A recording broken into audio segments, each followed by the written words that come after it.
2, 3. Oke. Oh, Kenapa? itu loh pengen ngejarin soal apa tuh yang customer value. Oh, mungkin ini ya understanding and capturing customer value ya. Oh iya. Ya gini, jadi sebenarnya sih aku mungkin bakal jelasinnya dua dulu aja. Jadi pertama langsung aja kita masuk. Nah jadi aku bakal bahas ada customer value based pricing sama cost based pricing. Jadi sebenarnya bab ini tuh dia pengen menjelaskan gimana sih kalau kita mau bikin harga itu ada ketetapan-ketetapannya atau ketentuan-ketentuannya. Jadi kita nggak bisa sembarang asal kasih harga aja seperti itu. Nah mungkin dari customer value based pricingnya aku bakal bahas yang value added pricing, dan untuk keterangan lebih lanjut kita bahas. Untuk cost base nya mungkin aku bakal sedikit singgung tentang type of cost sama cost plus pricing.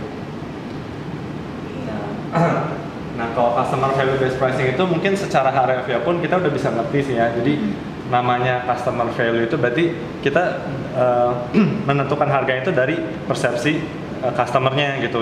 Jadi kita harus seperti kayak nanya dulu ke customernya buat menentukan harganya. Nah, pertama itu jadi value based pricing itu mungkin di sini juga bisa dilihat customer driven itu dalam artian jadi kita emang orientasinya itu terhadap customer gitu, usahanya itu customer, kita harus memenuhi kebutuhan customer.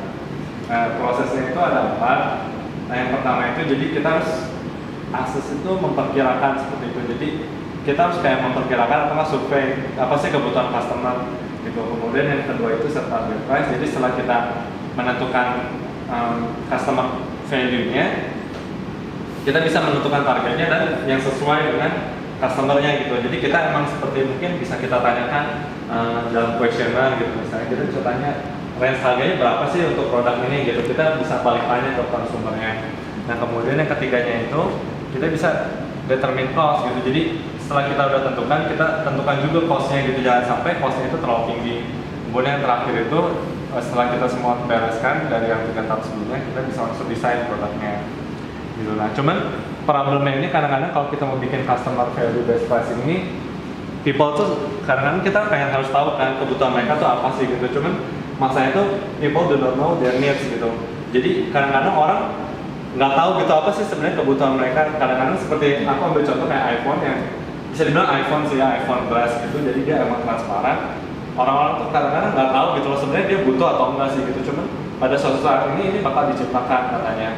Jadi mungkin kita nggak tahu ini sebenarnya butuh atau enggak, tapi produsen itu sengaja menciptakan produk ini seolah-olah tuh kita butuh gitu, seperti itu. Itu untuk yang customer value, untuk yang, nah ini contoh lain.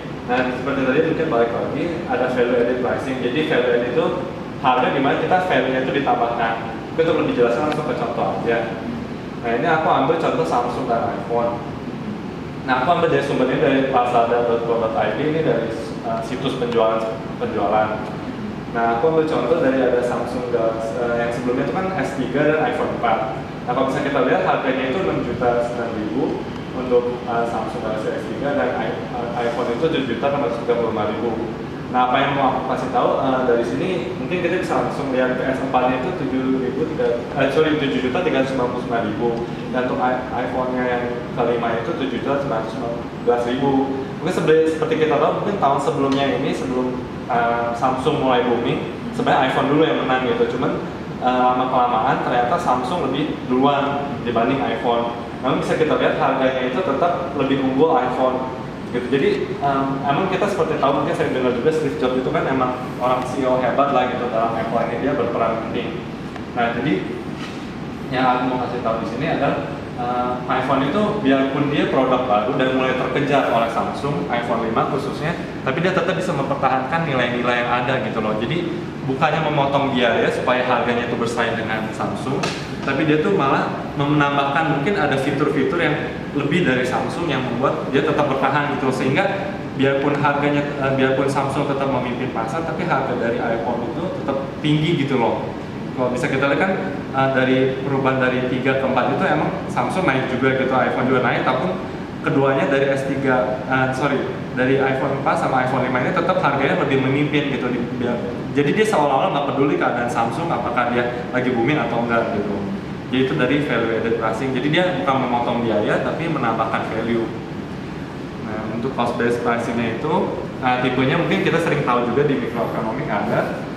Nah, ini simpel aja, ada fixed cost, variable cost, dan total cost itu jumlah dari fixed cost tambah variable cost.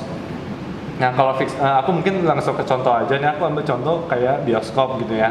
Nah, kalau bioskop ini fixed costnya itu mungkin kita bisa tahu juga kalau dia mau seberapa pun banyak pelanggan gitu ya, penonton misalnya mau 1 atau 1000 pun sebenarnya sama aja kan, dia putar satu film pencahayaan sama gitu loh. Jadi kita bisa bilang fixed costnya itu ya seperti itu tadi, pemutar film, biaya-biaya yang udah pasti gitu tanpa mempedulikan jumlah penonton atau jumlah konsumen.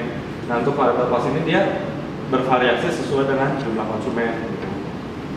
Nah, kemudian ini untuk sedikit prosesnya aja. Nah, kalau yang tadi kan kita melihatnya dari customer, yang customer value based pricing itu. Nah, kalau cost based ini kita lihat dari sisi produsen. Jadi pertama itu kayak seperti bisa kita katakan dibalik sih prosesnya. Yang pertama itu kita desain dulu produknya. Nah, udah kita desain, kita bisa tentuin ternyata produk itu harganya segini gitu.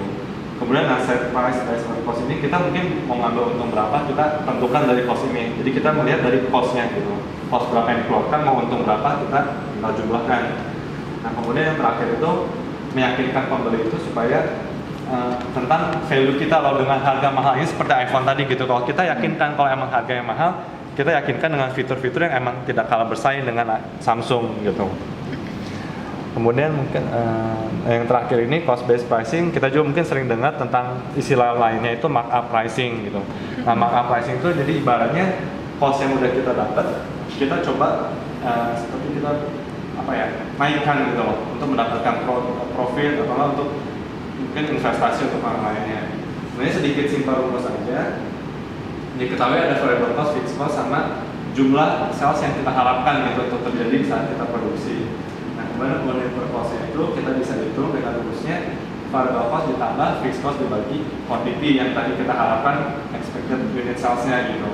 Nah, setelah hasil kalkulasi kita dapat $16 ternyata per cost-nya gitu. Jadi, ternyata cost-nya itu $16 per satu barang. Nah, ternyata kita sebagai produsen mau menentukan, ternyata mau 20% markup-nya. Nah, oleh karena itu kita bisa hitung dengan formula yang ada. Dari unit cost yang tadi itu, kita bisa bagi dengan 1 dikurang kita mau berapa sih gitu markup-nya, kita mau naikin berapa sih gitu. Nah, di sini diambil contoh 20%, kemudian kita dapat setelah hasil kalkulasi dapat $20. Jadi yang tadinya $16 itu langsung dapat kita makan 20% jadi $20. Jadi ada selisih $4 itu kita sebutnya profit gitu.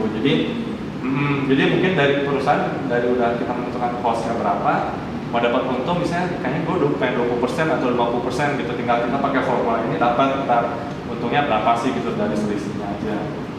Gitu. Kira-kira cukup jelas nggak sih dari yang sudah dijelaskan? Jelas. Kalau gitu ntar kalau kira-kira misalnya ada pertanyaan lagi, mungkin bisa langsung kontak aku aja sih. Makasih ya. Makasih aku.